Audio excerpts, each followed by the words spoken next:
षष्ठः पाठः करण कारक तृतीया विभक्ति। तो तृतीया विभक्ति में करण कारक होता है। जिस साधन के द्वारा कार्य किया जाए वह करण कारक कहलाता है। करण कारक में तृतीया विभक्ति होती है और इसका चिन्ह से या के द्वारा होता है। तो कर्ता अपनी क्रिया को पूर्ण करने के लिए जिस साधन का उपयोग करता है उस वहाँ पर करण कारक होता है। जैसे बालक स्कूल जाता है तो स्कूल जाना उसकी क्रिया है, बालक करता है, लेकिन वह बस से स्कूल जाता है या साइकिल से स्कूल जाता है तो क्रिया को पूर्ण करने के लिए उसका जो साधन बस है या फिर साइकिल है। तो यहाँ पर बस से, साइकिल से या बस के द्वारा, साइकिल के द्वारा, तो यहाँ पर करण कारक होगा जिसका चिन्ह से और के द्वारा है। तो संस्कृत में करण कारक यानी तृतीया विभक्ति में एन प्रत्यय लगता है। एक वचन में एन होगा और द्विवचन में आभ्याम होगा और बहुवचन में ए होगा।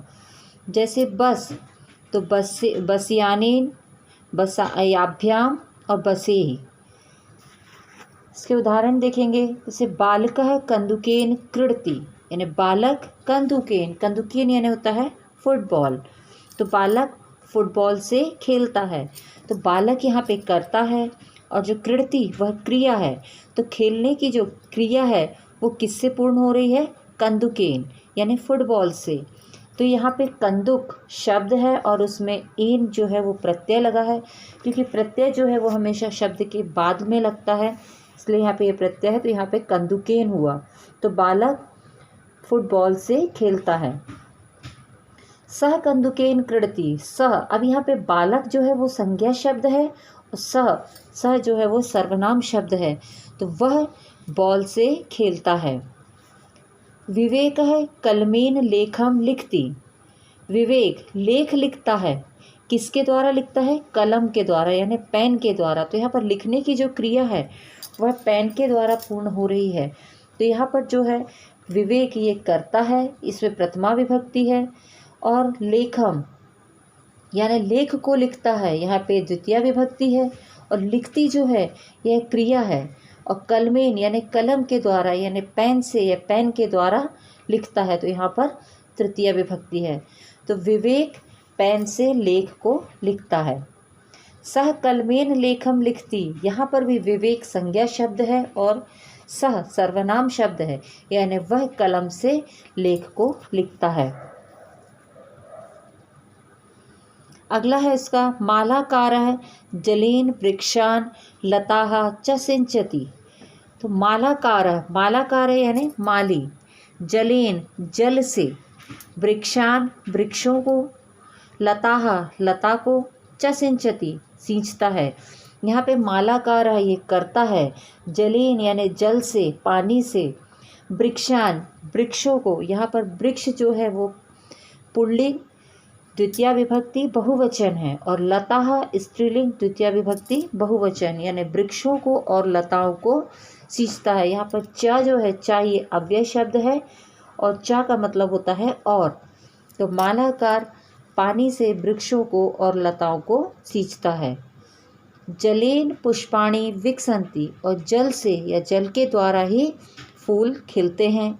पुष्पाणि ये जो है प्रथमा विभक्ति बहुवचन। विकसंती भी अब क्रिया है और ये बहुवचन में है। सह पुष्पेयी मालाः रचयन्ति, और वह पुष्पेयी यानी फूलों के द्वारा या फूलों से, मालाः यानी माला, रचयन्ति बनाता है। अश्वाः पादैः धावन्ति, अश्वाः यानी बहुत से घोड़े, पादे ये बहुवचन है यानी पैरों के द्वारा यानी पैरों से, धावंती दौड़ते हैं। पादे जो है ये भी तृतीया विभक्ति बहुवचन है। अश्वाः अश्वे सह धावंती, जो घोड़े हैं वह घोड़ों के साथ में अश्वई। अब यहाँ पे सह दिया है और जहाँ पर सह होता है सह के साथ में भी हमेशा तृतीया विभक्ति ही आती है। तो यहाँ पर जो घोड़े हैं वो घोड़ों के साथ में दौड़ रहे हैं। अश्वाः अश्वैः सह धावन्ति, बहुत से घोड़े घोड़ों के साथ में दौड़ते हैं। एषः विद्यालयः अस्ति, यह विद्यालय है। अत्र अनेकाः छात्राः पठन्ति, यहाँ पर अनेक छात्र पढ़ते हैं। ताः बसयानेन विद्यालयम् आगच्छन्ति, और वे सभी बस के द्वारा यानी बस से विद्यालय आते हैं।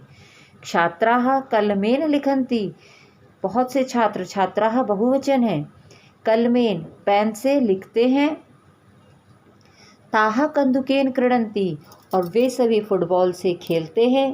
ताः पादाभ्याम कन्दुकं क्षिपन्ति, और वे सभी अपने पैरों से बॉल को फेंकते हैं। ताः वेगेन धावन्ति, वेगेन यानी बहुत तेज, तेज होता है, तो वे सभी तेज दौड़ते हैं। अत्र छात्राः अपि उत्साहेन क्रीडन्ति, यहाँ पर सभी छात्र भी उत्साह से खेलते हैं।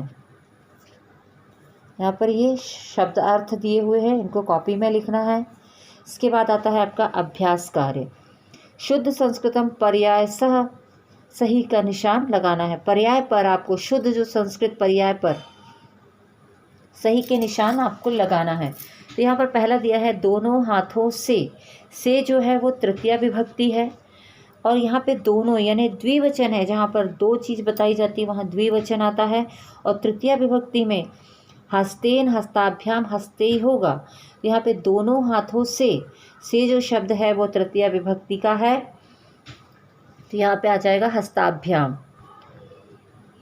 माली, माली का माली जो है एक वचन है, और इसका होगा मालाकारः, खिलते हैं। विकसंती, क्योंकि बहुत से उसके लिए खिलते हैं लिखा है, अगर एक के लिए होता तो खिलता होता, तो खिलते हैं विकसंती। दोनों पैरों से द्विवचन है, और से तृतीया विभक्ति यानी पादाभ्याम। लताओं को द्वितीय विभक्ति एक वचन, लताम। नेक्स्ट है मुख के द्वारा, यहाँ पे तृतीया विभक्ति, क्योंकि के द्वारा और से जो है वो तृतीया विभक्ति का चिन्ह है, तो यहाँ पे मुख के द्वारा, तो इसका आएगा मुखेन, क्योंकि एक वचन है। नेक्स्ट एक्सरसाइज है निम्नलिखित प्रश्नों के उत्तर एक पद में संस्कृत में दीजिए। पहला प्रश्न है बालकः केन क्रीडति, बालक किससे खेलता है? तो बालक जो है वो फुटबॉल से खेलता है, तो बालकः कन्दुकेन क्रीडति। अगला प्रश्न है सः केन लेखम लिखति, वह किससे लिखता है? सः कलमेन लेखम लिखति, वह कलम से लिखता है। छात्राः केन विद्यालयम् आगच्छन्ति, अगला जो प्रश्न है कि जो छात्र है वह किससे विद्यालय आते हैं? छात्राः बस के द्वारा यानी बस से विद्यालय आते हैं, तो छात्राः बसयानेन विद्यालयम् आगच्छन्ति। अगला प्रश्न है अश्वाः केह सह धावन्ति, जो घोड़े हैं वह किसके साथ दौड़ते हैं? अश्वाः अश्वैः सह धावन्ति, जो अश्व हैं घोड़े वो बहुत से घोड़ों के साथ दौड़ते हैं। अगला प्रश्न है छात्राः काभ्याम कन्दुकं क्षिपन्ति, जो छात्र हैं वह किससे कंदुक यानी फुटबॉल को क्षिपन्ति यानी फेंकते हैं, तो छात्राः पदाभ्याम कन्दुकं क्षिपन्ति, जो छात्र हैं वह पैरों से कंदुकम को फेंकते हैं। अगला प्रश्न एक्सरसाइज जो है आपकी, कोष्टक में दिए गए शब्दों के उचित रूप द्वारा रिक्त स्थान भरिए। यहाँ पर कोष्टक में ये शब्द दिए हुए हैं, इनसे आपको जो आपका खाली स्थान है वहाँ पर इसको फिल करना है सही विभक्ति में करके। तो यहाँ पे दिया है अहम यानी मैं, चलामी चलता हूँ, किसके द्वारा? चरण दिया हुआ है, तो दोनों पैरों के द्वारा चलते हैं इसलिए द्विवचन, तो चरण का तृतीय विभक्ति द्विवचन आएगा चरणाभ्याम। त्वम लिखसी, लिखसी जो है वो एक वचन है, और तुम किससे लिखते हो? तो एक वचन आएगा कलम का, तो आएगा कलमेन। सह पठती, वह पढ़ता है, किससे? परिश्रम के द्वारा, परिश्रमेण पठती। बालकाः क्रीडति, बालक खेलते हैं, किससे? कंदुक, तो कंदुकेन, कंदुकेन क्रीडति। गजः हाथी, शुंड यानी होता है सूंड, तो सूंड से शाखा को तोड़ता है, तो यहाँ पर भी एक वचन आएगा, तो गजः शुंडेन शाखा त्रोड़यति।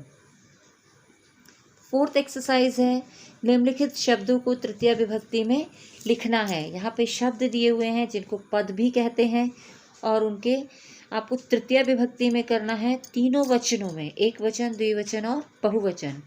अश्व, अश्व का होगा अश्वेन, अश्वाभ्याम, अश्वेहि। जल, जलेन, जलाभ्याम, जले। पाद, पादेन, पादाभ्याम, पादे। पुष्प, पुष्पेन, पुष्पाभ्याम, पुष्पे।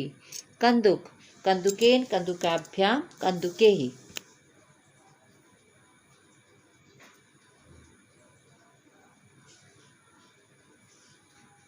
अगली एक्सरसाइज है, सही विकल्प के सामने सही का चिन्ह लगाइए। अहम पश्यामि, मैं देखता हूँ, तो इसका आएगा, क्योंकि दो द्विवचन है, दो नेत्र हैं, इसलिए नेत्राभ्याम। ते खादंती, किससे खाते हैं वे सभी? मुख से, तो मुखेन खादंती। त्वम लिखती, तुम लिखते हो, किसके द्वारा लिखा जाता है? कलम, कलम के द्वारा, कलम से, तो आएगा कलमेन। यहाँ पर बालक शब्द दिया गया है और ये पुल्लिंग है। अब आकारांत इसको बताया गया है, तो ये आकारांत क्यों है? क्योंकि अगर बालक शब्द का हम वर्ण विन्यास करते हैं तो का के बाद कोई मात्रा नहीं है, और ये जो का है ये पूरा का है, मतलब इसके बाद अ शब्द है, इसलिए ये आकारांत है। तो बालक शब्द का प्रथमा, द्वितीय और तृतीय तीनों वचनों में इसका, तीनों विभक्तियों में, तीनों वचनों में इसका प्रयोग करेंगे। तो बालक शब्द का प्रथमा विभक्ति होगी बालका है, बालकौ बालकाः। द्वितीय विभक्ति होगी बालकम, बालकौ बालकान्। और तृतीय विभक्ति होगी बालकेन, बालकाभ्याम, बालकेः।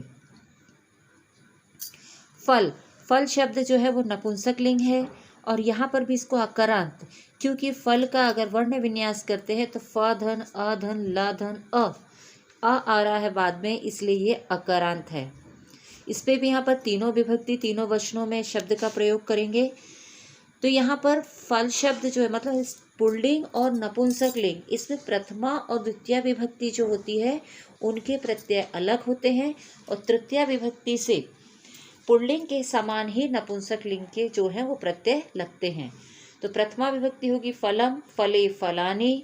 द्वितीय फलम, फले, फलानि। और तृतीय विभक्ति होगी फलेन, फलाभ्याम, फलेः। रमा, ये स्त्रीलिंग है। अब रमा शब्द का अगर वर्ण विन्यास करते हैं तो र धन, अ धन, म धन, आ। यहाँ पे बड़ा आ आया है, इसलिए ये आकारांत है, और रमा शब्द स्त्रीलिंग है, इसलिए आकारांत स्त्रीलिंग।